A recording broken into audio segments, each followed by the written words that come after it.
Lock कर देना।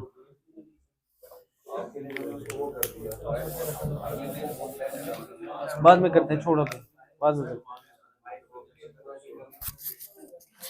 On है, ऑन है, ऑन है।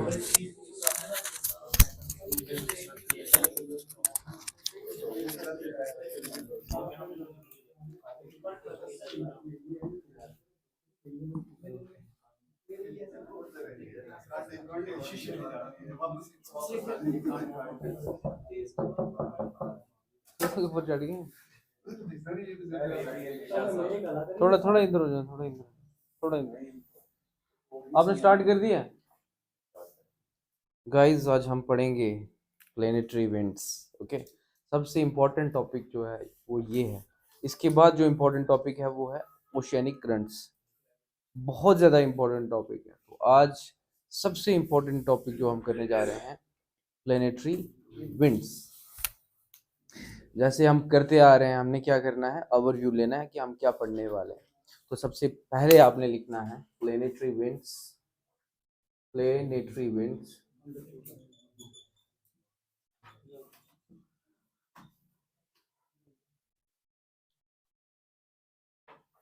लिखें आप। जल्दी कीजिए, जल्दी कीजिए।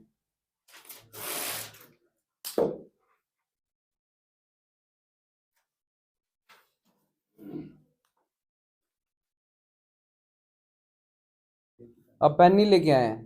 क्या करने आए यहाँ पे? क्या है?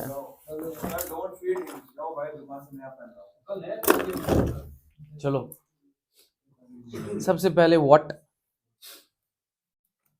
What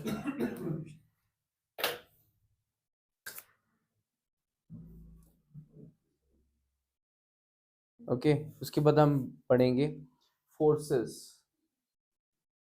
forces responsible. तीसरा हम पढ़ेंगे patterns of planetary wind depends upon. Next हम जो चीज पढ़ेंगे, मॉडल्स। ओके, देन हम पढ़ेंगे टाइप्स ऑफ प्लेनेटरी विंड्स। ठीक है, एंड फाइनली हम इसके अपोजिट में पढ़ेंगे local winds. Local winds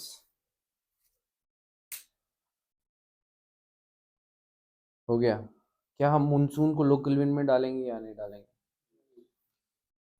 okay, अब प्लेनेटरी विंड्स व्हाट में लिखें आप? Planetary winds is equal to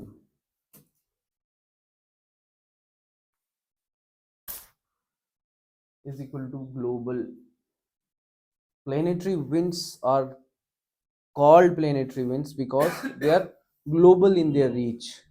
That is why we called it planetary winds. ठीक है, तो planetary winds को planetary इसलिए कहा जाता है because they are global in their reach. These are also called as prevailing winds. Prevailing winds. Prevailing winds. Prevailing क्यों बोलेंगे इनको, हमारे भाई बताएंगे। तो प्रिवेल करना, कोई भी चीज प्रिवेल करना मतलब वो प्रिवेल करती है throughout the year. So they are called as planetary. Planetary because they are global in their reach, पूरे प्लेनेट पे पाई जाती है। They are called as prevailing, वो पूरे साल चलती हैं। सो प्लेनेटरी एंड मतलब ये हो गया पूरे पूरी ग्लोब में चलती हैं एंड पूरे साल चलती हैं। फोर्सेस रिस्पॉन्सिबल फॉर, अब इसके आगे ट्राइंगल बनाएंगे। ट्राइंगल बनाएंगे, पहला लिखेंगे आप प्रेशर ग्रेडियंट फोर्स। दूसरा आप लिखेंगे Coriolis force. CORROLOIS। And finally तीसरा लिखेंगे आप frictional force. Frictional force,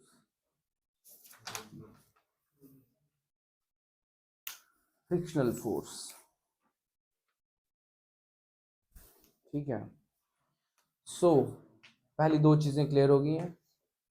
Planetary winds are called planetary because they are global in their reach. They are also called as prevailing winds because they blow throughout the year.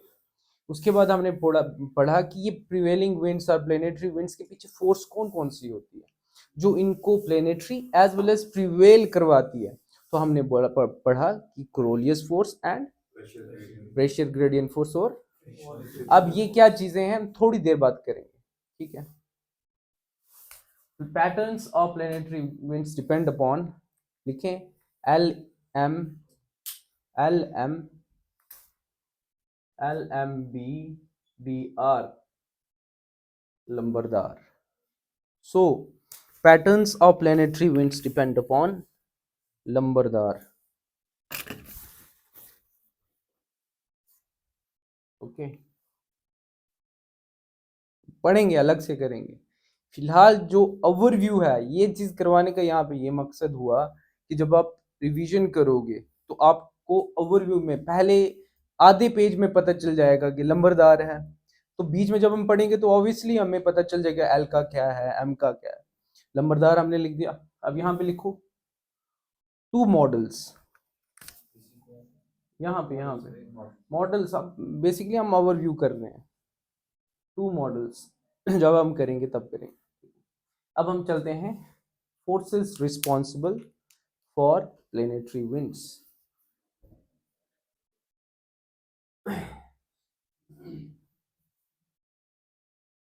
Forces responsible for planetary winds। Triangle बनाए, pressure gradient force. अब कौन बताएगा pressure gradient force क्या होगा? आप बताएं। Words को break down करो और उसका मतलब बताओ। तो प्रेशर ग्रेडियंट का मतलब हो गया कि ग्रेडियंट हो गया कुछ डिफरेंस आना।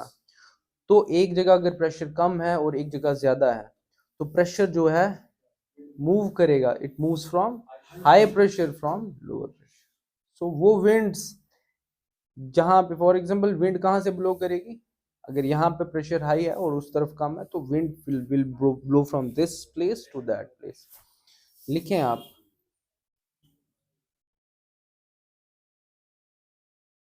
it attempts to take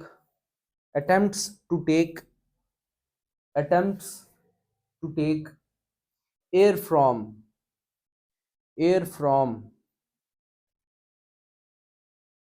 high pressure to low pressure areas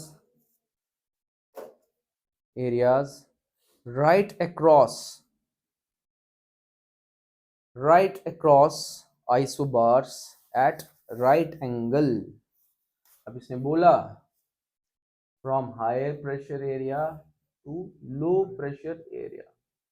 अब इसने एक और चीज बोली कि right across isobars at right angle. बहुत इंपॉर्टेंट चीज है ये वाली चीज, इतनी बहुत ज्यादा इंपॉर्टेंट है। फॉर एग्जाम्पल ये वाला एरिया जो है इसका प्रेशर एक्स बार्स, इस वाले एरिया का, ये वाला एरिया वो जहां पे आप बैठे हैं उसका x-2 है। ये वाला एरिया जो है उसके लास्ट पीछे वाली जो लाइन है वहां का x-4।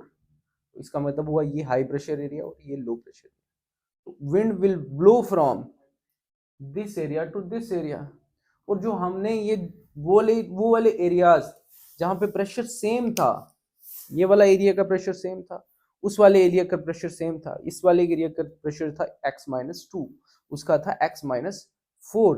तो वो प्रेशर वाले एरियाज को हमने जब लाइन जोड़ी उसको हमने बोला isobar, areas with same pressure.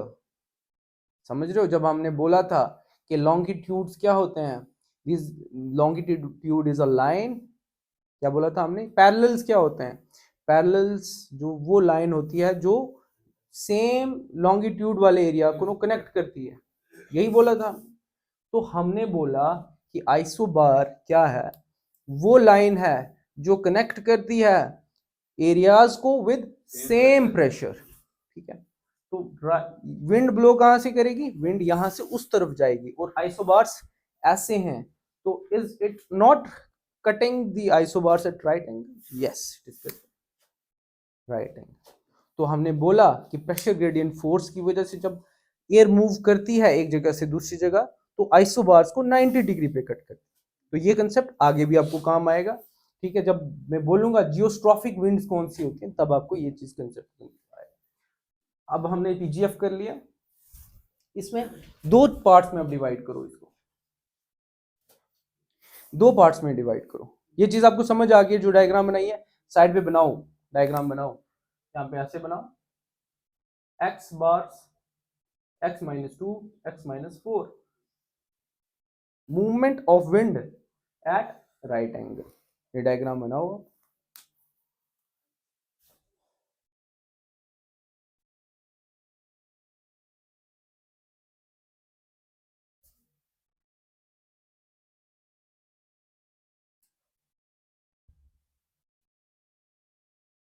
कोई प्रॉब्लम अभी तक?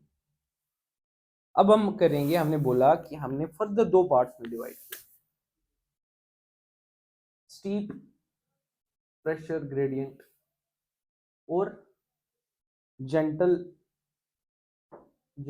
Pressure gradient. For example steep का मतलब ये हो गया कि ये वाला एरिया, ढलान नहीं, हाँ ढलान बनेगी, ये वाला एरिया बिल्कुल साथ वाला एरिया, उसके साथ वाला एरिया, मतलब इतना स्टीप का मतलब हुआ कि इस वाले एरिया का एक्स है तो पास वाले क्या, x minus 2, x minus 4, x minus 6। तो क्या हो गया? प्रेशर जो है सडन चेंज हो रहा है, मतलब ज्यादा चेंज हो रहा है। तो अब यहाँ पे विंड कितनी फास्ट होगी? फास्ट होगी, स्लो होगी? फास्ट होगी। तो यहाँ पे लिखो, स्टीप के नीचे लिखो, closely placed isobars, closely spaced isobars and faster wind, अब इस तरफ बिल्कुल अपोजिट होगा। जेंटल प्रेशर ग्रेडियंट में आइसोबार्स थोड़े दूर दूर स्पेस्ड होंगे, और विंड की जो डायरेक्शन होगी, जो उसकी स्पीड होगी, वो होगी कम कंपैरेटिवली। हो गया इतना क्लियर? कोई प्रॉब्लम अभी तक? क्रोलियस फोर्स करने से पहले हम फ्रिक्शनल फोर्स को कवर करेंगे। दूसरा लिखें आप, frictional force. Frictional force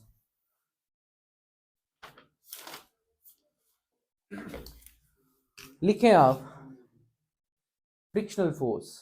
for example हवा यहां से इस वाली जगह से, जो हमने x माइनस 2, x माइनस 4 की हवा यहां से जाने लगी थी, तो बीच में एक बड़ा पत्थर आ गया, क्या हवा की मूवमेंट ऑब्स्ट्रक्ट होगी? यस। अगर कुछ नहीं था तो हवा की क्या मूवमेंट ऑब्स्ट्रक्ट होगी? नहीं होगी। तो लिखें आप, the frictional drag of earth surface, the frictional drag of Earth's surface acts, तो हमने बोला कि फ्रिक्शनल फोर्स क्या है? इज फ्रिक्शनल ड्रैग किसका? ऑफ अर्थ की सरफेस। किसकी सरफेस? अर्थ की सरफेस। तो ये नीचे ऐसे डायल लगाओ, slows down and modifies the direction of wind। क्या ये चीज क्लियर हुई आपको? अब जब यहां से हवा उस तरफ जा रही थी, बीच में अगर पहाड़ आ गया, तो पहले तो स्पीड कम होगी उसकी, विंड की। दूसरा क्या होगा? विंड जो है अपना पाथ चेंज करेगी। सो हमने बोला फ्रिक्शनल ड्रैग, फ्रिक्शनल फोर्स वो फोर्स है that is basically the frictional drag that is provided by earth's surface, that slows down, that on one hand slows down the speed of the wind, and on the other hand it modifies the direction of the. Clear है अभी तक?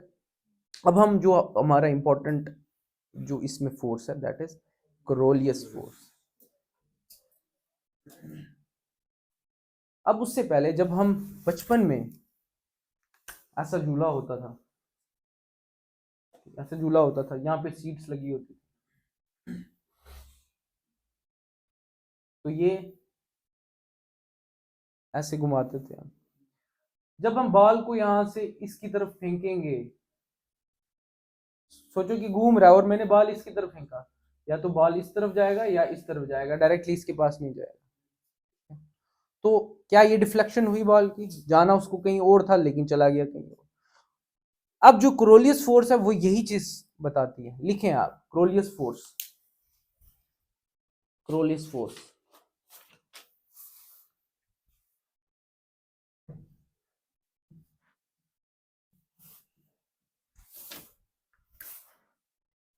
Coriolis force, Coriolis force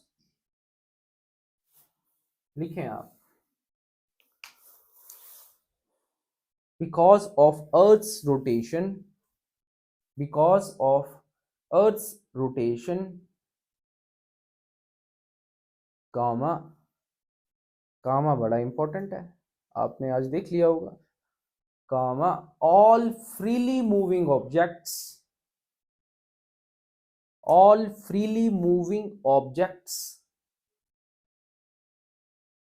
on the earth, on the earth, comma, appear to be deflected, appear to be deflected from their true paths, from their true paths, full stop.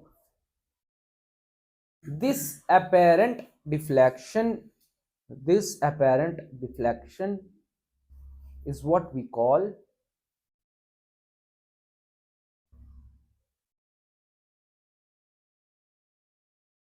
Coriolis force.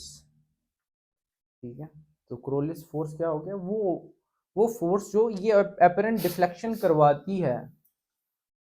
तो this apparent deflection is because of a force called as Coriolis. ठीक है, अब इसी के नीचे एक और point लिखें, Ferrel's law of deflection, Ferrel's law of, Ferrel's law of deflection, Ferrel's law of deflection.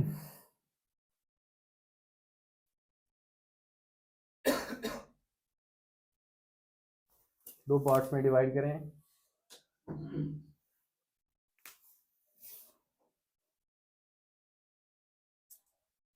एक लिखें नॉर्दर्न हेमिस्फीयर, नॉर्दर्न हेमिस्फीयर, एक लिखें सदर्न हेमिस्फीयर।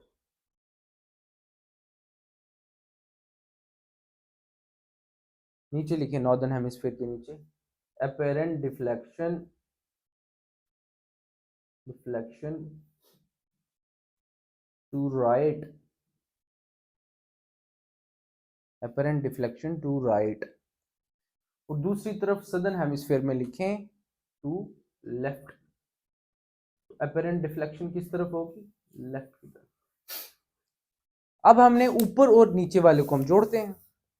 हमने बोला कि अर्थ पे कोई भी चीज फ्रीली मूविंग है, ये मैंने फेंका, और हमने बोला जब हम किसी चीज फ्रीली मूविंग ऑब्जेक्ट जो अर्थ पे होगा दैट फेसेस अ डिफ्लेक्शन, मैंने फेंका उस तरफ लेकिन चला गया उस तरफ। ये डिफ्लेक्शन, अपरेंट डिफ्लेक्शन के पीछे जो फोर्स हमने बोला क्या है? फोर्स। अब उसने फेरेल लॉ ऑफ डिफ्लेक्शन ने बोला वो जो डिफ्लेक्शन है it is to the right. अगर मैं फेंक रहा हूं, अगर मैं नॉर्दर्न हेमिस्फीयर पे खड़ा हूं, तो मेरी डिफ्लेक्शन, मेरे ऑब्जेक्ट की जो डिफ्लेक्शन है it will be towards right. मैंने फेंका आपकी तरफ, चला गया उनकी तरफ। लेकिन हम अगर सदर्न हेमिस्फीयर में हैं तो मैंने आपकी तरफ फेंका, चला जाएगा इस तरफ, टूवर्ड्स दी लेफ्ट। इतनी चीज क्लियर होगी। अब तीसरा इसके नीचे एक और पॉइंट लिखें, इसको क्लियर करूंगा थोड़ी देर में। फिलहाल जो इंपॉर्टेंट चीज है वो तीसरी चीज लिखें, अर्थ रोटेशन। तीसरी चीज अलग से, अर्थ रोटेशन। एक मॉक इंटरव्यू में ये पूछा गया था, ये जो अभी है, अर्थ रोटेशन। अर्थ रोटेशन को के नीचे एक ट्राइंगल बनाए, अर्थ रोटेशन, यहां पे लिखें इक्वेटोरियल पर्सपेक्टिव, पर्सपेक्टिव। यहां पे लिखें आप नॉर्थ पोल पर्सपेक्टिव और south pole perspective, south pole perspective. अब आप खुद बताएंगे, हमारी ये अर्थ है, क्या ये इस तरफ से इस तरफ घूमती है? तो ये वेस्ट से ईस्ट की तरफ घूम रही है। लिखें यहाँ पे इक्वेटोरियल पर्सपेक्टिव से देख रहे हैं हम, यहां से ये इक्वेटर किस तरफ जा रहा है? तो वेस्ट से ईस्ट की तरफ। लिखें आप इक्वेटोरियल पर्सपेक्टिव से अर्थ की रोटेशन क्या है? ओके, वेस्ट से ईस्ट की तरफ। अब बड़ा इंपॉर्टेंट चीज आती है, ये अर्थ वेस्ट से ईस्ट की गई, अब बताओ ये एंटी क्लॉकवाइज है क्लॉकवाइज है?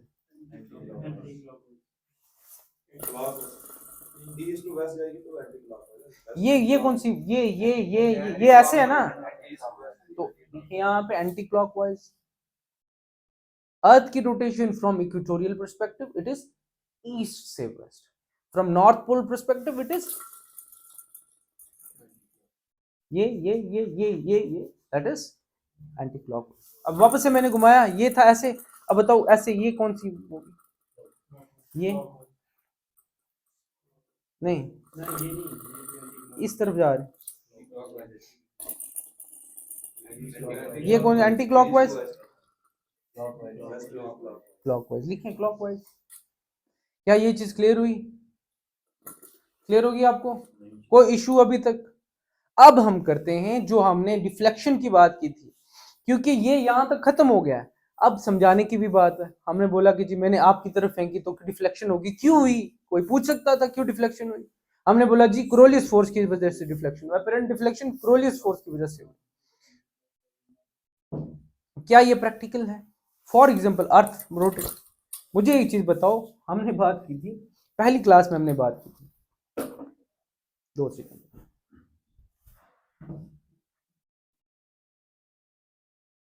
बड़ा टेक्निकल चीज है, इसको बड़े ध्यान से समझना। ये अर्थ है, ये नॉर्दर्न हेमिस्फीयर और सदर्न हेमिस्फीयर। फॉर एग्जांपल, अच्छा हमने बोला था कि प्राइम मेरिडियन जो है, for example this is prime meridian 0 degree longitude. हमने बोला कि प्राइम मेरिडियन का जब हमने पढ़ा था कि प्राइम मेरिडियन पे फॉर एग्जांपल ये एक जगह है और ये एक जगह है, जब सन इनके ऊपर ओवरहेड होगा तो 12 बजे अगर इधर बजे तो सब जगह इस पे 12 बजे होंगे। इसका मतलब ये हुआ कि ये पॉइंट और ये पॉइंट हमेशा एक ही लॉन्गिट्यूड पे रहते हैं। क्या हमने ये बात की थी? हमने की थी। अगर ये लॉन्गिट्यूड है, क्या ये वाला पॉइंट और ये वाला पॉइंट हमेशा एक ही लाइन पे रहेंगे? ठीक है। अब मुझे चीज बताओ, हमने बोला था कि ये लॉन्गिट्यूड जो है, चलो जो लैटिट्यूड्स हैं, सबसे बड़ा लैटिट्यूड कौन सा है? इक्वेटर। तो इसका मतलब हुआ ये कि इक्वेटर से ऊपर जाते जाते लैटिट्यूड्स कम हो रहे हैं, लैटिट्यूड्स की जो वो जो उसका डायमीटर है, सर्कमफ्रेंस है, वो कम हो रहा है। इसका मतलब जो सबसे ऊपर वाला लैटिट्यूड था, वो जो हमने क्या बनाए थे, पैरेलल्स बनाए थे, ये पैरेलल है ना, एक दूसरे के पैरेलल है, ये ऐसे जाएगा। इसका मतलब वो ये ऊपर वाला जो सबसे ऊपर वाला पैरेलल है वो सबसे छोटा होगा। सोचो कि ये वाला पैरेलल है, ये वाला पैरेलल है। सोचो कि ये हमने बोला था किसी भी जगह की लोकेशन हम उसके लैटिट्यूड और लॉन्गिट्यूड दोनों से ही पता करते हैं। क्या बोला था? सोचो कि ये लोकेशन है जिसकी लॉन्गिट्यूड ये है और लैटिट्यूड ये है, समझो ये वाला पॉइंट। हमने बोला कि ये वाला पॉइंट इसके बिल्कुल सेम लॉन्गिट्यूड पे है, तो ये इकट्ठे मूव करते हैं, जब ये मूव करेंगे इकट्ठे मूव करेंगे, समझ रहे हो ना आप? लेकिन क्या ये जो चक्कर लगा रहा है और क्या ये जो चक्कर लगा रहा है पूरा रोटेट करे, क्या ये ज्यादा लगा रहा है या क्या ये ज्यादा लगा रहा है? नीचे वाला लगा रहा है, समझ रहे हो ना? इसका मतलब ये वाला जो पॉइंट है it has to move slowly ताकि ये इसी की लाइन पे रहे 24 घंटे। या क्या ये चीज आपको दिमाग लगा ना इसमें? ये वाला पॉइंट और ये वाला पॉइंट एक लाइन में रहने के लिए इसको स्लो मूव करना पड़ेगा, इसको फास्ट मूव करना पड़ेगा। ठीक है, फॉर एग्जाम्पल मैंने यहां से चीज को फेंकी, यहां से फेंकी, क्योंकि हम जब पढ़ते हैं कि जी रॉकेट्स जो है हमने जी कहां से लॉन्च किया, इक्वेटर के पास से लॉन्च किया। क्यों? क्योंकि इक्वेटर की सबसे ज्यादा स्पीड होती है जब हम लॉन्च करते हैं, उस रॉकेट के बीच में हमारी इक्वेटर की जो रोटेशन की स्पीड है वो भी ऐड हो जाती है। सोचो कि यहां से मैंने फेंका, सोचो यहां से मैंने रॉकेट लॉन्च किया और यहां से रॉकेट लॉन्च किया, क्या इक्वेटर की रॉकेट की अपनी भी कोई स्पीड होगी?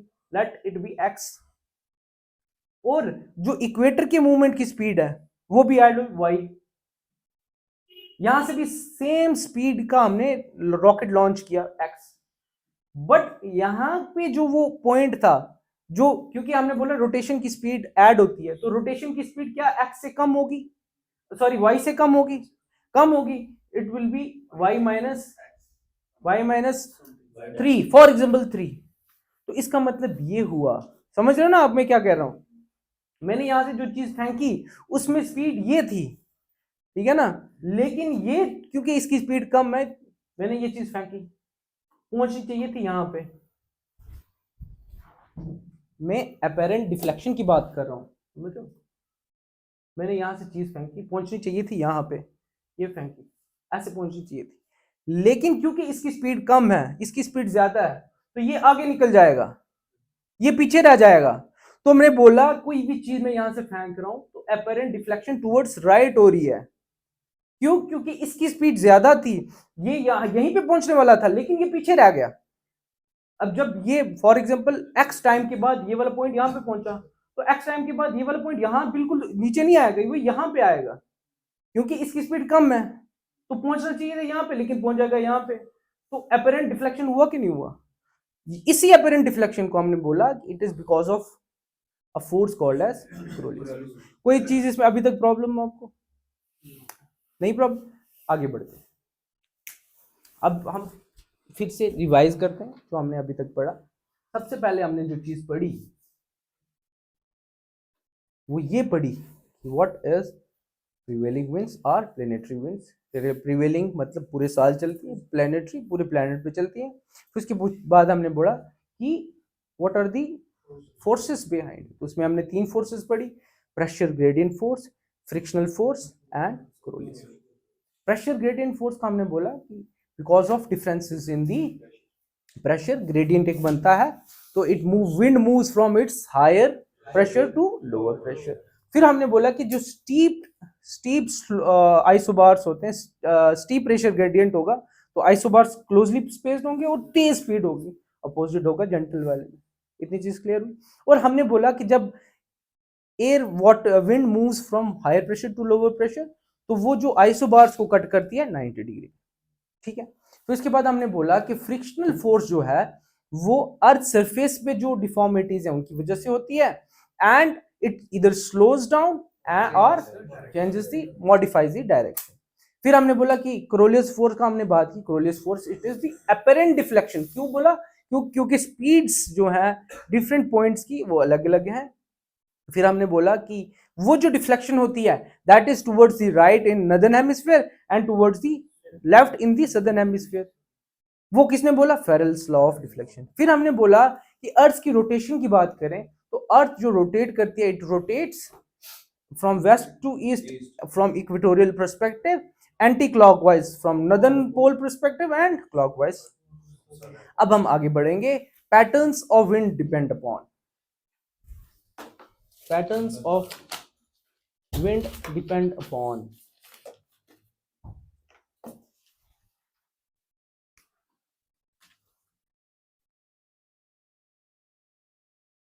तो हमने क्या बनाया था? LMBPR, लंबरदार सा।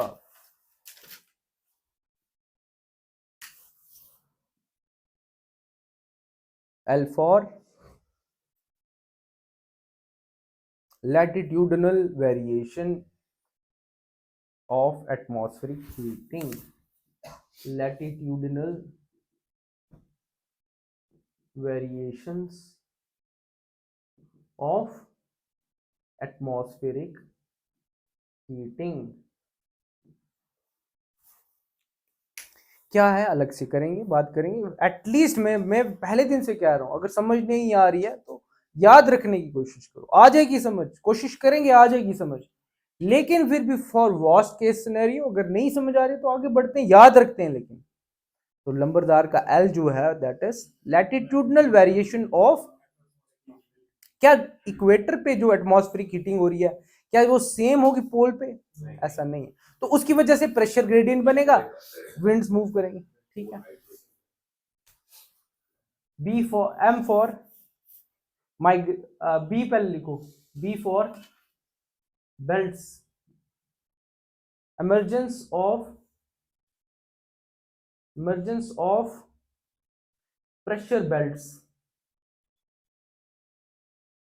तो हमने जो x-2 x-4 बनाया, तो अगर ये वाला पूरा एरिया जो है x वाला है वो x-2 है, वो x-4 है, तो वो एक बेल्ट बनेगी, emergence of belts। तीसरा लिखो m for migration of belts, तो प्रेशर बेल्ट्स की माइग्रेशन।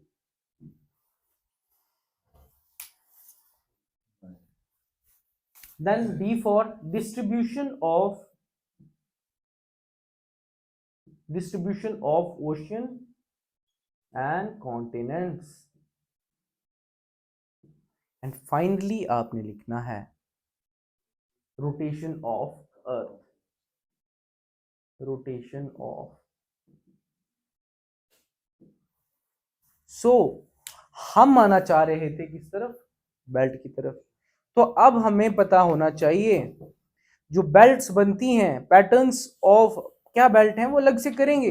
लेकिन अब आपको याद रखना है कि पहले तो इमरजेंस ऑफ बेल्ट्स कैसे होती हैं, because of distribution of oceans and continents, because of rotation of earth, because of latitudinal variations. अब इन तीन रीजंस की वजह से ये होता है, ठीक है, एंड और रीजंस की वजह से माइग्रेशन होती है बेल्ट। ठीक है, ये याद रखना है आपको, समझ रहे हो, याद रखने का तरीका हो गया ये। अब फिर से हम इसकी रिवीजन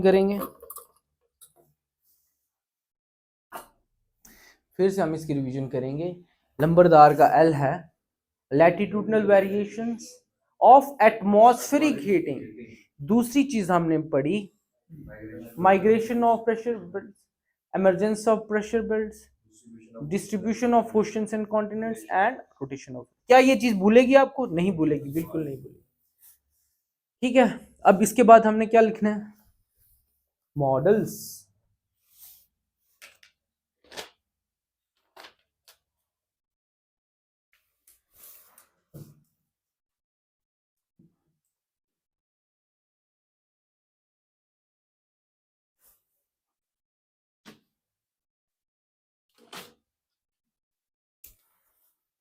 मॉडल्स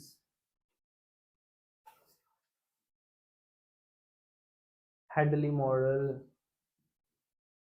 और Feral.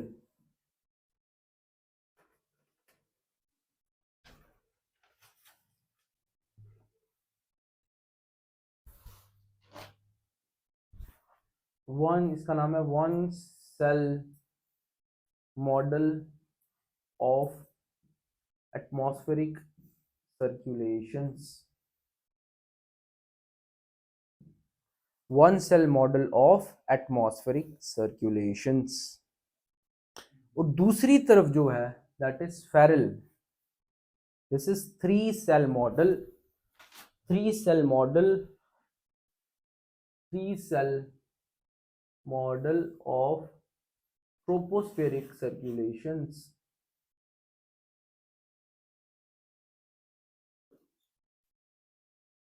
Three cell model of tropospheric circulation, यहां पे भी ट्रोपोस्फेरिक कर दो, ट्रोपोस्फेरिक।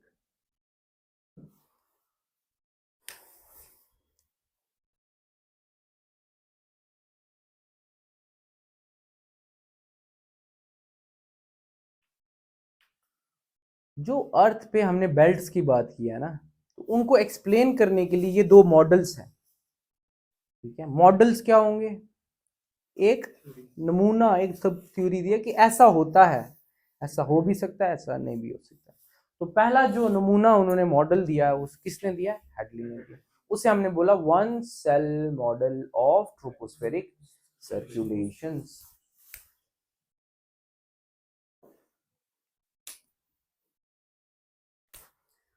पहला पॉइंट लिखो, फर्स्ट पॉइंट लिखें आप, combined effect of heat distribution and earth's rotation. So one cell model of tropospheric circulation जो है that is based on heat distribution, और जो इसकी फीचर्स थे, जो इसके प्रोपोनेंट्स थे, वो कहते थे कि वो जो मॉडल दिया है वो दो चीजों पे दिया, हीट कैसे डिस्ट्रीब्यूट हो रही है और अर्थ की रोटेशन। अब जो मॉडल दिया है वो इसके बेस पे है। दूसरा पॉइंट लिखें आप, तो non rotating earth,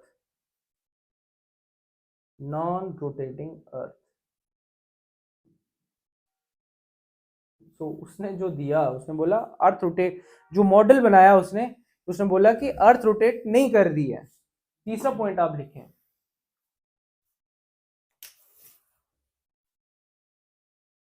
based on convectional currents. अगला पॉइंट लिखें, बताऊंगा मैं आपको।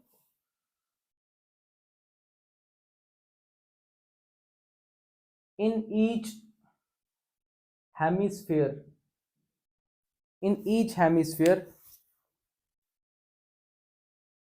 there is large convection cell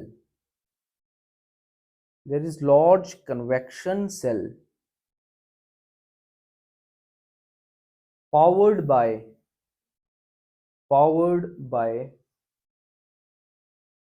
heating of equatorial regions।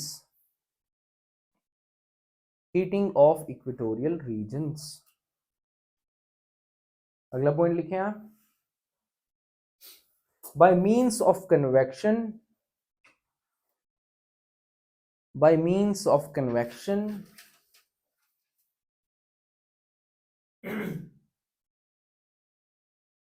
surplus energy is transferred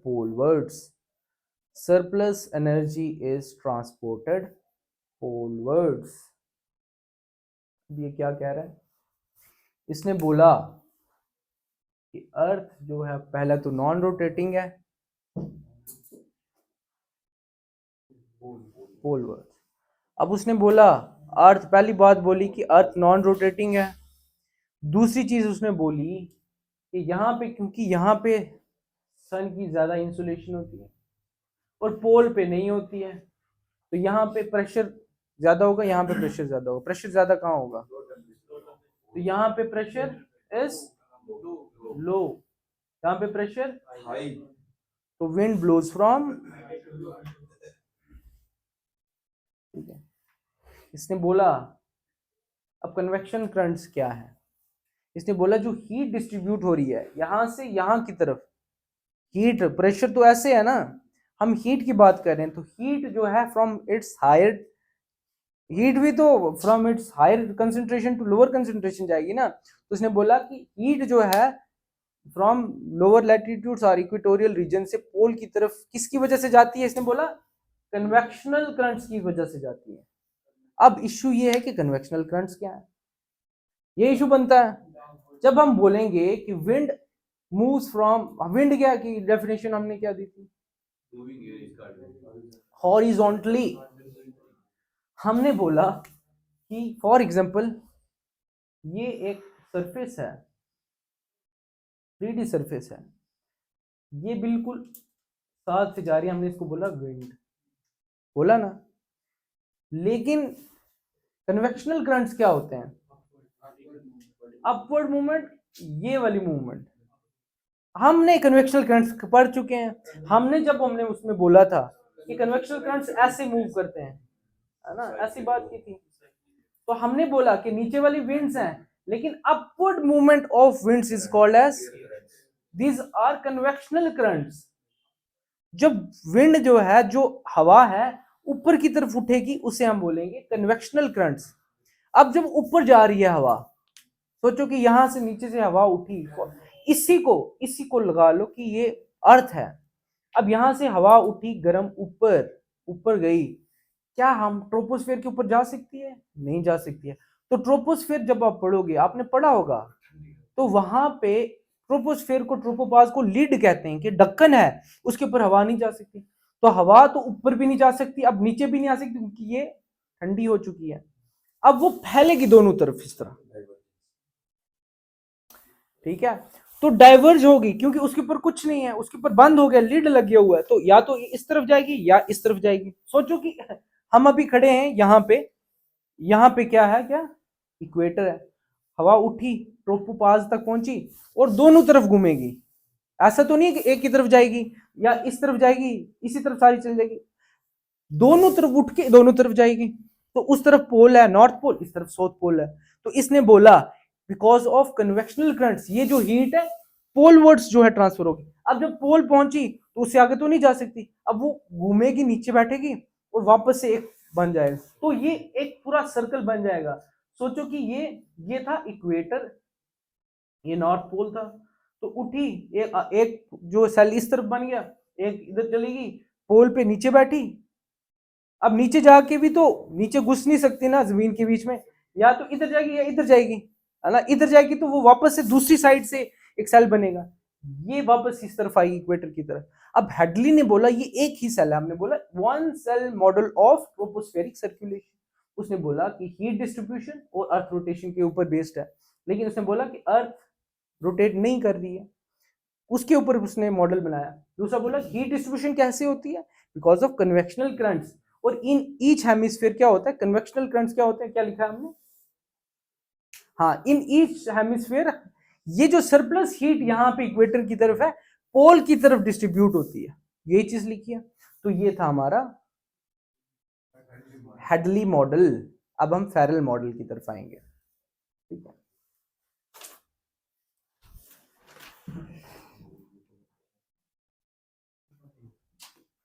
क्या ये चीज क्लियर हुई है आपको? कोई इशू अभी तक? अब जब हमने दो बेसिस पे, हेडली का सेल हमने दो बेसिस पे बनाया, तो हम जो फेरल सेल तीन बेसिस पे बनाएंगे। Uniform earth surface, uniform earth surface Ferrel cell based on uniform earth surface.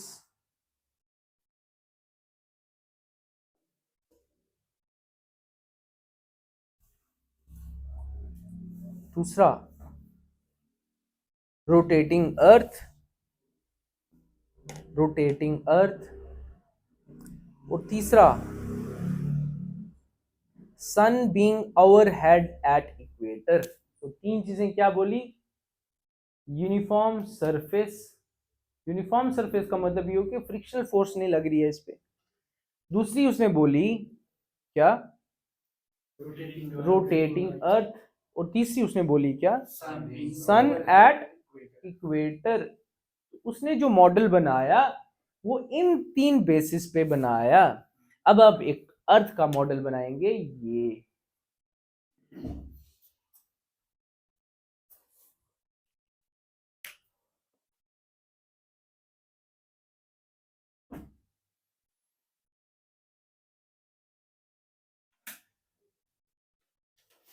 अब अमर भाई ने बताया कि जहां पे टेम्परेचर हाई होता है, वहां पे प्रेशर लो होता है। तो हम अगर इक्वेटर पे धूप पड़ रही है, टेम्परेचर हाई है, तो वहां पे प्रेशर लो होगा। तो इस वाली बेल्ट को हम बोलेंगे इक्वेटोरियल लो प्रेशर बेल्ट।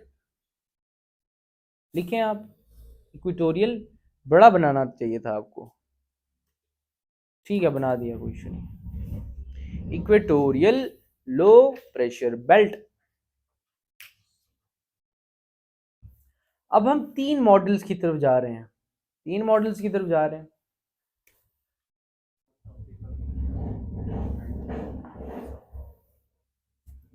अगला आप लिखेंगे यहां पे सब ट्रॉपिकल हाई प्रेशर बेल्ट।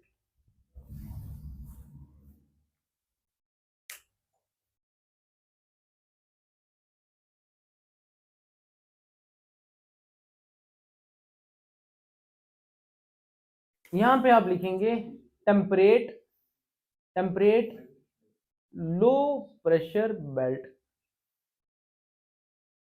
लो प्रेशर बेल्ट। और फिर बोलेंगे पोलर हाई प्रेशर बेल्ट। अब बेल्ट बेल्ट कर रहे हैं हम, बेल्ट की तो मैंने बता दी क्या हुआ। अब ये बेल्ट अलग अलग कैसे आई, वो जो 4 हमने पढ़े थे, because of distribution of oceans and continents, because of latitudinal variation in heating of earth, because of rotation of earth, because of these 3 reasons there is emergence of these pressure belts. अब हमने migration की बात नहीं की, जो 5 हमने लंबरदार वाले किए थे उसमें माइग्रेशन को छोड़ के जो और है वो यहाँ पे हो रहे हैं। There is emergence of belt because of 3 reasons: latitudinal variation in atmospheric heating, उसके बाद रोटेशन ऑफ अर्थ, और तीसरा distribution of oceans and continents. क्या ये चीज क्लियर हुई आपको? तो ये जो 1 2 3 4 बेल्ट्स बनी हैं, it is because of those 3 reasons जो हमने पढ़े थे, ठीक है। और क्यों? क्योंकि यहाँ पे, क्योंकि हमने बोला कि सन जो है इक्वेटर के ऊपर है, सन बिल्कुल इक्वेटर के ऊपर है, ओवरहेड है, तो ये वाले बेल्ट्स बने हैं। क्योंकि सन जो इक्वेटर के ऊपर नहीं रहता, ट्रॉपिक ऑफ कैंसर की तरफ, जब हमारे यहाँ पे गर्मियां होती हैं तो ट्रॉपिक ऑफ कैंसर की तरफ आ जाता है, जब हमारी सर्दियां होती हैं तो ट्रॉपिक ऑफ कैप्रिकॉर्न की तरफ चल जाता है। क्यों? क्योंकि सन जो है वो ऊपर नीचे रोटेट करता है, there is migration of belt. क्या ये चीज क्लियर है? क्योंकि ये हम 3 सेल मॉडल पढ़ रहे हैं और इसमें हमने बोला कि जो है सन इक्वेटर के ऊपर मुसल्लत किया हुआ है, तो ये माइग्रेशन ऑफ बेल्ट नहीं हो रही, लेकिन there is formation of belt. क्यों हो रही है? हमने जो 3 जो रीजंस पढ़े थे, latitudinal variation in atmospheric heating, rotation of earth and distribution of oceans and continents. क्या ये चीज आपको क्लियर हुई?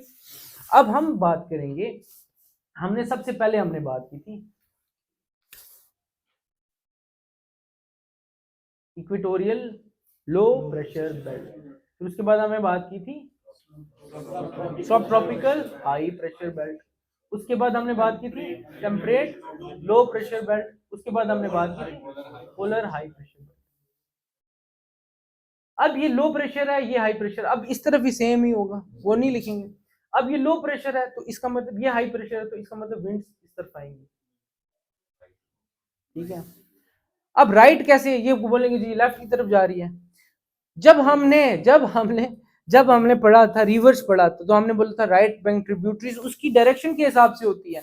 अब ये ऊपर से आ रही है तो ये डायरेक्शन, जब हवा ऐसे आएगी, हवा तो सीधी आएगी ना हाई प्रेशर से लो प्रेशर की तरफ, लेकिन वो राइट की तरफ डिफ्लेक्ट होगी because of Ferrel's law of deflection. अब ये ऐसे आ रही है, बनाओ, ये क्लियर हो रहा है आपको?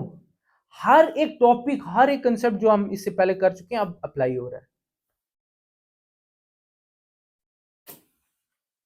अब क्योंकि ये हाई प्रेशर बेल्ट है और ये लो प्रेशर बेल्ट है, तो हाई से प्रेशर बेल्ट से लो प्रेशर बेल्ट की तरफ हवा जाएगी, ये क्योंकि ये सीधी नहीं जा सकती है, क्योंकि देयर इज अपरेंट डिफ्लेक्शन, तो ये इस तरफ जाएगी टुवर्ड्स राइट। ये इसका राइट इस तरफ था, इसका राइट इस तरफ है, क्योंकि डायरेक्शन चेंज हो गई हुई है, ये ऊपर जा रहा है, ये नीचे आ रही है, तो डायरेक्शन टुवर्ड्स राइट इन नदर्न हेमिस्फीयर। क्या ये चीज क्लियर हुई आपको? अब ये लो प्रेशर बेल्ट है, एक तो नीचे से हवा आ रही है, एक इधर से भी हवा आएगी।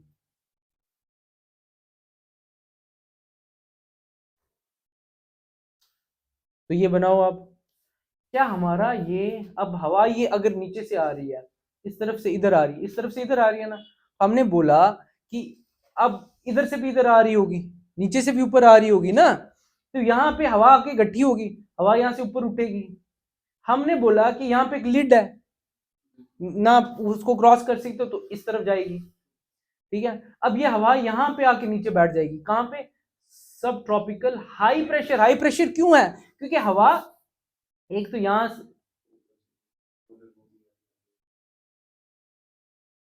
अब ये लो, यहां से इस तरफ हवा आ गई, यहाँ पे पहुंची, ये यहाँ से ऊपर उठी, ये इस तरफ आई, ये इस तरफ आई, ये नीचे आ गई। अब ये हवा भी जो इस तरफ से आ रही है और इस तरफ से आ रही है, ये एक जगह के नीचे, ऊपर से नीचे आ रही है, तो हाई प्रेशर बनेगा। प्रेशर ऊपर से नीचे अगर आपके ऊपर आपको दबाएंगे तो हाई प्रेशर बनेगा ना। तो हवा ऊपर से नीचे बैठ रही है, कहां से, ट्रोपोस्फेयर से नीचे जमीन के ऊपर बैठ रही है, तो ये हाई प्रेशर बनेगा। आपको समझ आ गई ना। तो उसी तरह एक ये सेल बन गया, एक ये सेल बन गया, और एक ये सेल बना, तो इसको हम बोलेंगे हेडली सेल, फेरल सेल, और ये पोलर सेल। तो 3 cell model of atmospheric circulation, ये डायग्राम बनाया।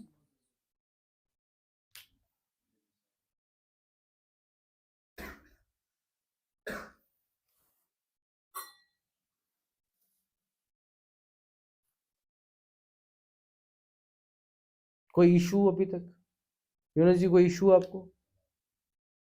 ये जो सेल बन रहे हैं, कोई पूछ सकता है कि ये सेल कैसे बना दिया आप, क्योंकि अर्थ ऐसी तो नहीं है ना, अर्थ ऐसी है, उसके ऊपर ऐसे बन रहे हैं, ये ऐसे बन रहे हैं, इसके ऊपर ये एटमॉस्फेयर पूरा चारों तरफ है इसके, तो सेल्स ऐसे बनेंगे, ऐसे बनेंगे, ऐसे बनेंगे, ये यहाँ पे ऐसे बनेंगे सेल, है ना, उसके ऊपर हवा के सेल बनेंगे ना। आपको ये चीज समझ आ गई है?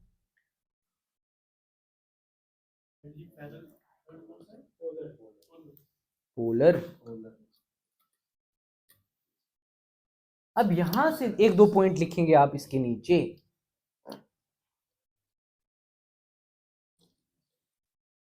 Equatorial and equatorial and equatorial and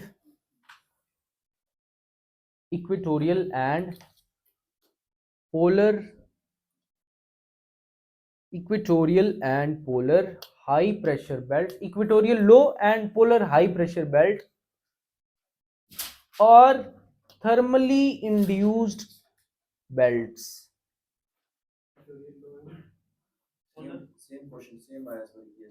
question आया था।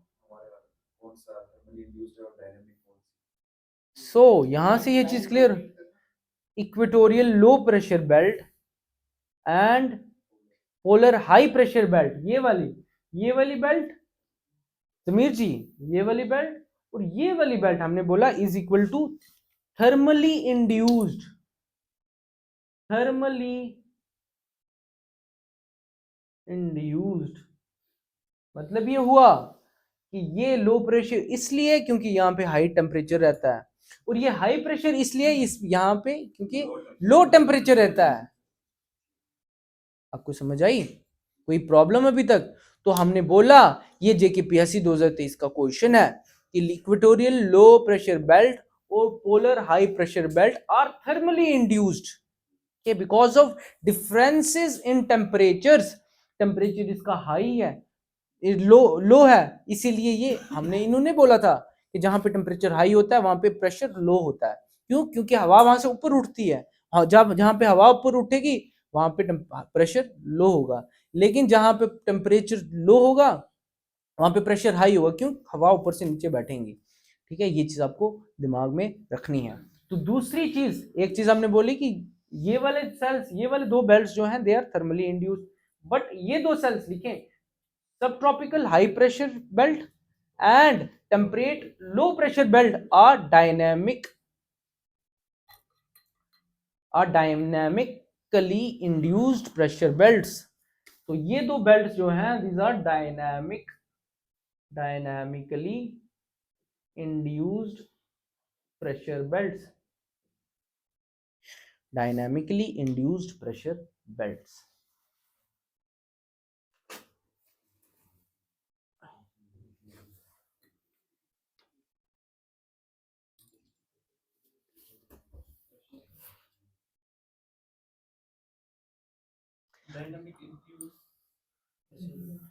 डायनामिक इंड्यूस्ड, आप लिखें अगला पॉइंट, लिखें आप अगला पॉइंट लिखें, why air sinks over high pressure belts. हमने बोला हवा नीचे बैठ रही है, इसकी वजह से हाई प्रेशर बना है, लेकिन कोई पूछेगा कि क्यों क्यों नीचे बैठ रही है। जैसे फेरल ने बोला एक ही सेल बनता है, क्या क्यों ऐसा क्यों है कि यहाँ पे एक सेल नहीं बन रहा, बेल्ट्स बन रही हैं। ऐसा भी तो हो सकता है यहाँ से हवा आई और यहाँ पे पूरा एक सेल बना दिया, नहीं, यहाँ पे हमने एक और बेल्ट बनाई, 2 बेल्टें बना दी। तो क्यों यहाँ पे हाई प्रेशर बेल्ट्स पे एयर सिंक करती है, हाई प्रेशर बेल्ट में एयर सिंक करेगी तभी तो ये सेल बनेंगे, तभी वो जो आपने क्वेश्चन पूछा वो क्लियर होगा। तो ये आप खुद करके लाएंगे, कमाल करके आप पता करेंगे कि हाई प्रेशर बेल्ट्स पे हवा क्यों बैठती है, सिंक करती है।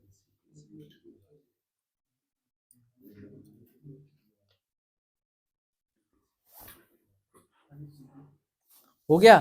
अब हमारा नेक्स्ट क्या टॉपिक है, देखो मॉडल्स हो गए।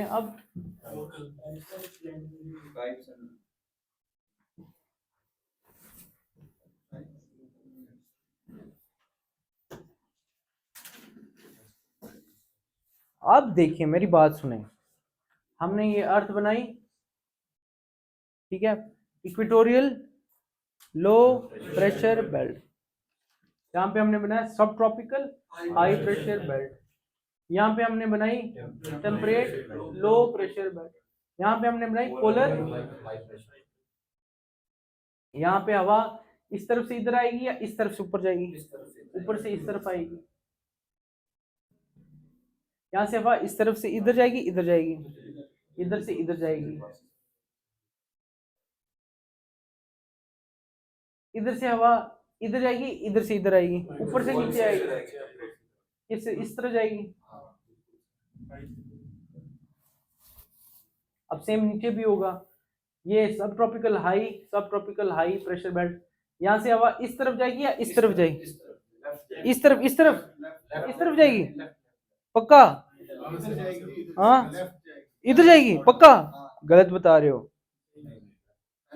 तो फेरल लॉ ऑफ डिफ्लेक्शन कहता है, रूल ऑफ डिफ्लेक्शन कहता है टुवर्ड्स लेफ्ट। क्या आपको पता है कि टाइप्स ऑफ विंड्स हम कर रहे हैं वो यही तो है, इनको हम ट्रेड विंड्स बोलेंगे,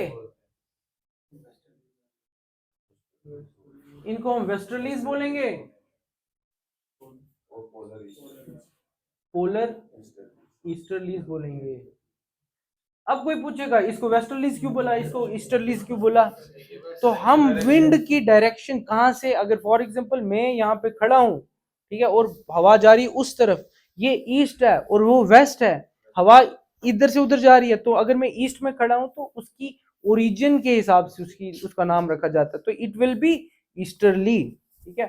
तो ये इधर क्या वेस्टर्ली, मतलब ये अगर फॉर एग्जांपल ये इसको ऐसे लगाते हैं तो क्या ये वेस्ट की तरफ जा रहा है, वेस्ट से स्टार्ट हो रहा है, ईस्ट की तरफ जा रहा है, यस। तो ये कहां से ईस्टर्ली, इसलिए क्योंकि ईस्ट से वेस्ट की तरफ जा रहा है, तो इसे बोलेंगे पोलर ईस्टर्ली। ये डायग्राम बनाए आप, ये डायग्राम साफ साफ बनाए, क्योंकि हमने इसी में फिल करेंगे, हम अलग से कुछ नहीं लिखेंगे, साफ साफ बनाए डायग्राम, बड़ी बड़ी डायग्राम बनाए, खूबसूरत खूबसूरत डायग्राम बनाए, खूबसूरत। हाँ जी बनाए बनाए, मजाक चल रहा है इधर कोई।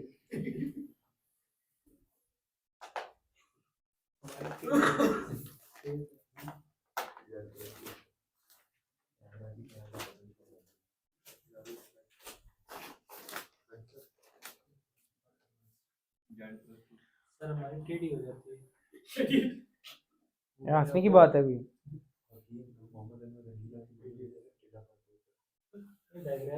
चलें चलें बनाए, आप बनाए, बातें क्यों कर रहे हैं आप।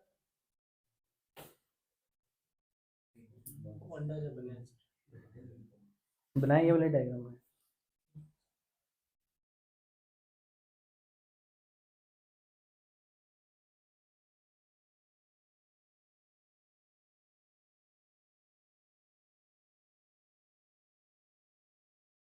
पहले इक्वेटर बनाया, पहले इक्वेटर बनाए, उसके हिसाब से ऊपर नीचे करें।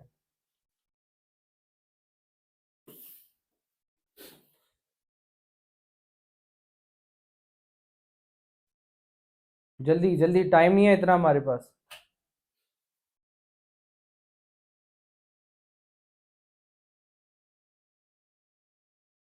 आपका बन गया?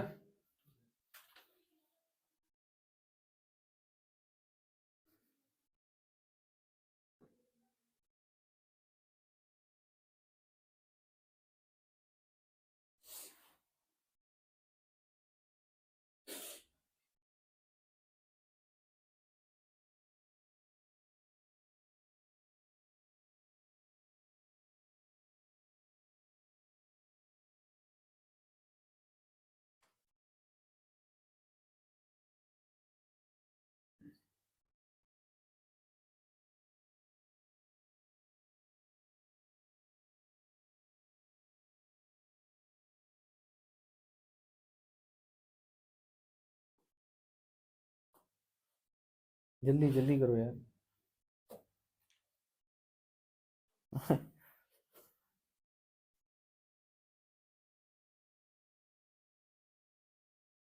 मैं बोला था बड़ा, पहले लिखो trade winds. Trade winds 3 point, सिर्फ 3 पॉइंट्स लिखने हैं हमने, सिर्फ 3 पॉइंट्स लिखने हैं हमने। ट्राइंगल बनाएं, जो मर्जी करें आप। पहला पॉइंट लिखें, most regular, most regular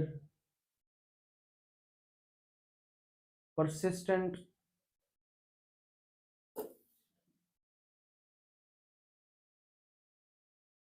constant direction. तो ये इवेंट्स जो है मोस्ट रेगुलर है, परसिस्टेंट है और कांस्टेंट डायरेक्शन है। दूसरा आप लिखें, greater capacity to hold moisture, greater capacity to hold moisture, bracket में लिखें। So trade winds have greater capacity to hold moisture. क्यों? ब्रैकेट में लिखें आप, as they blow from, as they blow from subtropical to subtropical latitudes, subtropical latitudes to lower latitudes, subtropical latitudes to lower latitudes।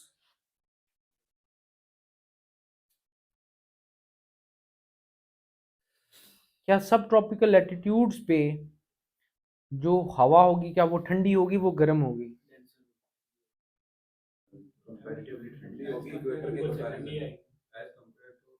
ठंडी होगी, ठंडी होगी, ठंडी होगी इक्वेटर।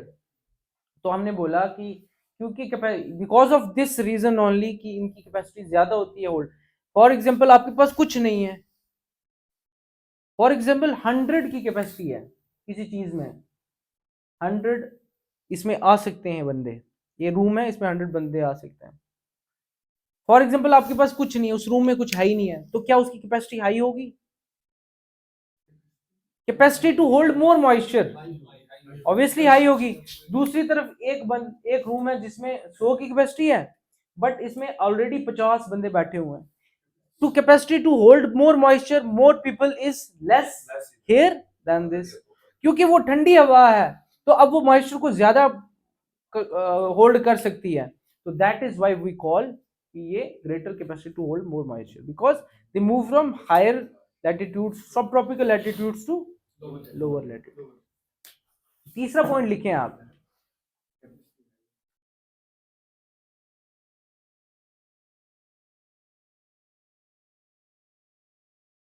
इसी में लिखें, इसी में दूसरे वाले में लिखें, in their passage across oceans, in their passage across oceans, in their passage across oceans,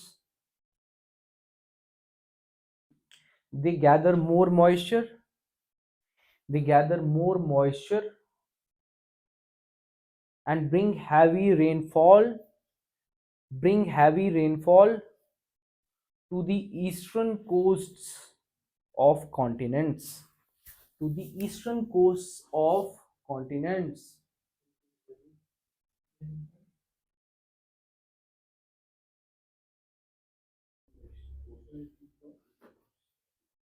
Eastern coasts of continents.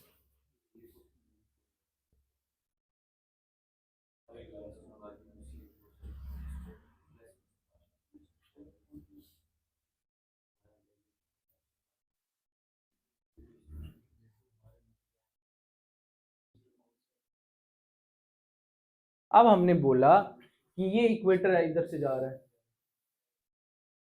इधर से नहीं जाएगा,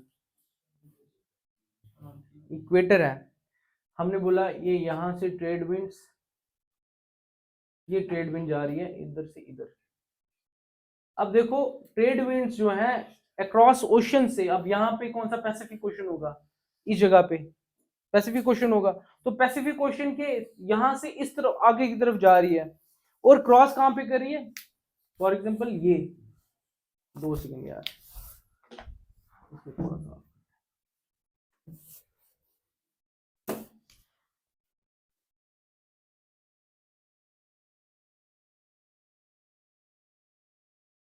अब ये हमारा क्या है इक्वेटर, और ये हमारा यहाँ से ट्रेड विंड्स इस तरफ आ रही हैं, यहाँ पे हमारा ऑस्ट्रेलिया है।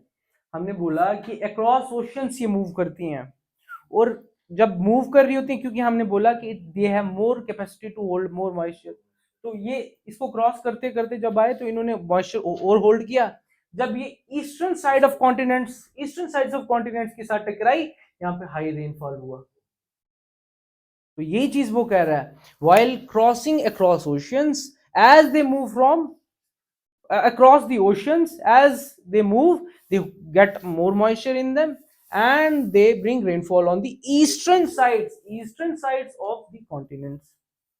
या तीसरा पॉइंट लिखें आप, लेकिन आपने बोला था ट्रेड विंड्स नीचे वाली है, तो ऊपर से आने वाली तो ईस्टर्न साइड पे, ये दोनों है ना, ये वाली ट्रेड है, ये ट्रेड है, हाँ ऊपर वाली है।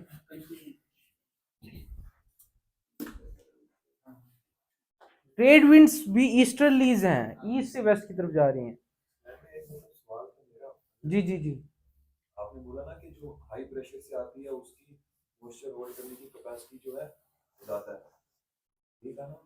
तो जब हम कहते हैं कि पानी उठता है, वेपर्स बनते हैं, क्लाउड्स बनते हैं, तो बारिश की होती है, क्लाउड्स होते हैं, ठंडे होते हैं, वो ठंडा जो है वो मॉइस्चर होल्ड नहीं कर सकता, तभी रेनफॉल होता है। ठंडा होल्ड करता है, मॉइस्चर होल्ड करता है, लेकिन वो कैपेसिटी जब बारिश तब होती है जब क्लाउड की कैपेसिटी ज्यादा बढ़ जाती है, सैचुरेशन। फॉर एग्जांपल ये क्लाउड है, बारिश तब होगी जब इस क्लाउड के पास capacity to hold this much moisture, जब वो क्रॉस हो जाएगी तब जाके जो है बारिश ज्यादा होगी। जब फॉर एग्जांपल ये एक छोटा सा ड्रॉप था, ये छोटा, जब ये बड़ा ड्रॉप बना, इस पे ग्रेविटी एक्ट करेगी, तो ये जब ग्रेविटी जब, अब क्योंकि यहाँ पे हमने बोला कन्वेक्शनल करंट्स भी होते हैं, ये बारिश तब नीचे आएगी जब इसकी जो पावर होगी ये कन्वेक्शनल करंट से ज्यादा होगी, तब वो नीचे आएगी, समझ रहे हो। तो उसका उसके साथ कोई रिलेशन नहीं है। बारिश होना का मतलब हुआ कि cloud was heavy enough to rain,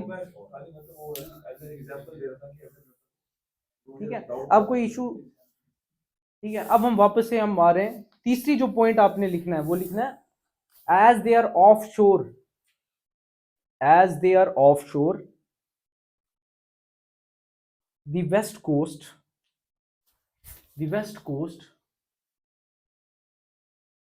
the west coast, these regions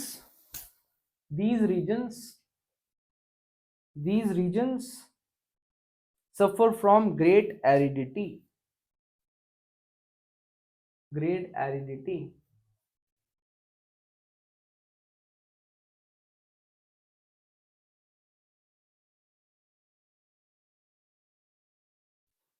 अब हमने बोला कि ये वाले जो ट्रेड विंड्स जो है ईस्टर्न कोस्ट पे बारिश लाते हैं।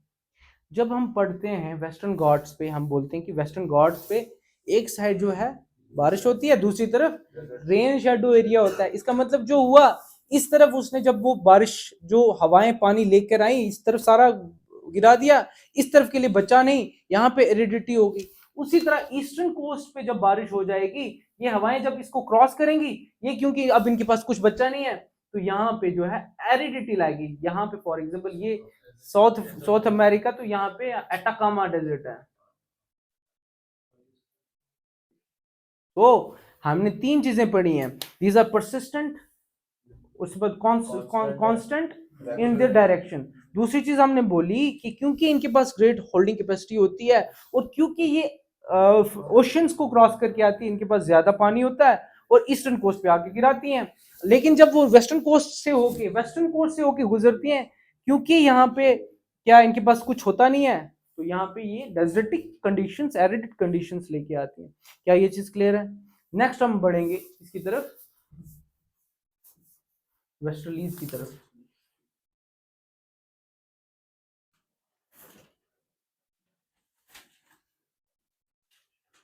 सब tropical high pressure belt, temperate low pressure belt, polar high pressure belt.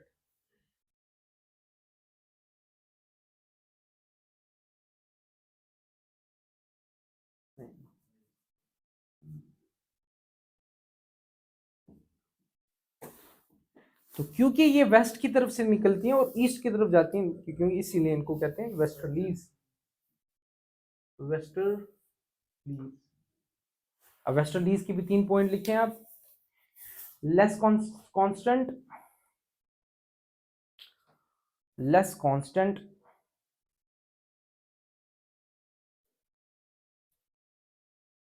आपकी डायग्राम में इशू है, पहले लिख लें आप, बाद में करना ठीक। लेस कांस्टेंट, सो ने बोला ये कांस्टेंट होती है, ये लेस कांस्टेंट होती है। इसी के नीचे लिखिए, लेस कांस्टेंट के नीचे, more variable in northern hemisphere, more variable in northern hemisphere. तो ये लेस कांस्टेंट होती है, लेकिन जो है वेरिएशंस जो वेस्टर्लीज में नदर्न हेमिस्फीयर में ज्यादा होती हैं। अब कौन बताएगा क्यों होती है? जब हम लंबरदार पढ़ रहे थे तब हमने इसकी एग्जांपल कर ली थी, distribution of oceans and continents. Southern hemisphere में क्योंकि लैंड कम है, तो उसके बाद उसकी जो कॉन्स्टेंसी है वो ज्यादा होती है, वो ज्यादा फोर्स से चलती हैं। और नदर्न हेमिस्फीयर में क्योंकि लैंड है, हमने फ्रिक्शन फोर्स पढ़ी थी लैंड की वजह, उसकी वजह से ये इम्पैक्ट होती है, इनकी डायरेक्शन, इनकी परसिस्टेंसी जो है वो इम्पैक्ट होती है। दूसरा पॉइंट लिखें आप, वैल्यूएबल, दूसरा valuable in carrying warm tropical waters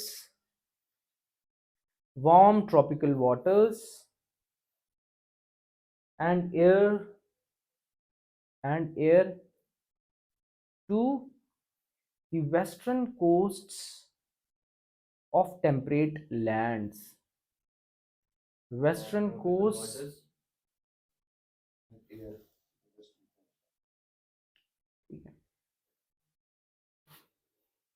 अब जब हम ये डायग्राम बना रहे थे, ये डायग्राम बनाई थी हमने अफ्रीका,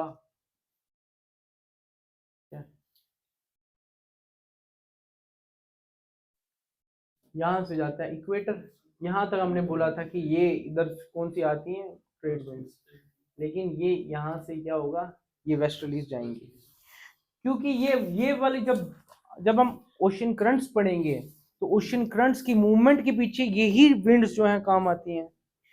और जब ओशन करंट्स आप पढ़ोगे तो करंट्स भी जो है फ्रॉम इक्वेटर टुवर्ड्स पोल जाते हैं, और इक्वेटर की तरफ ओशन करंट्स कैसे होंगे, वो गर्म होंगे, ठीक है। अब जब फॉर एग्जांपल यहाँ से एक ओशन करंट गया, ठीक है, क्योंकि वो इक्वेटर की तरफ से निकला है तो ये गर्म होगा कंपेयर टू दिस एरिया। अब जब ये हवाएं इनको लेके गई, और ये क्योंकि हवा जो है वेस्टर्ली है, ये ऐसे घूमेंगी towards the western sides of temperate lands, तो यहाँ पे ये गर्म जब टकराएंगी कौन सी, ओशन करंट्स और हवाएं, यहाँ पे बारिश लेके आएंगे। तो हमने यही चीज पढ़ी कि वेस्टर्लीज ब्रिंग क्या है, valuable in carrying warm tropical waters and air to the western coast. ठीक है ना, वेस्टर्न कोस्ट जब भी आएगा तो बारिश भी वहां पे लेके आएंगे। ठीक है, अगला पॉइंट आप लिखें, in southern hemisphere, in southern hemisphere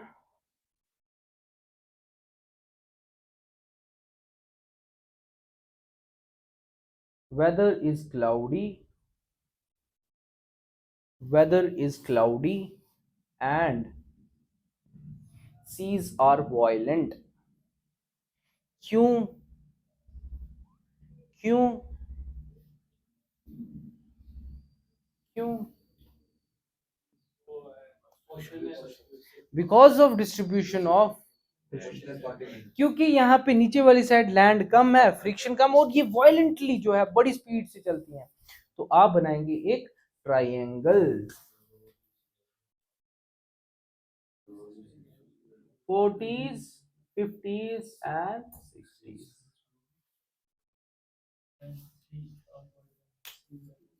So 40s are roaring, 40s are roaring, 50s are furious और 60s are screaming और shrieking।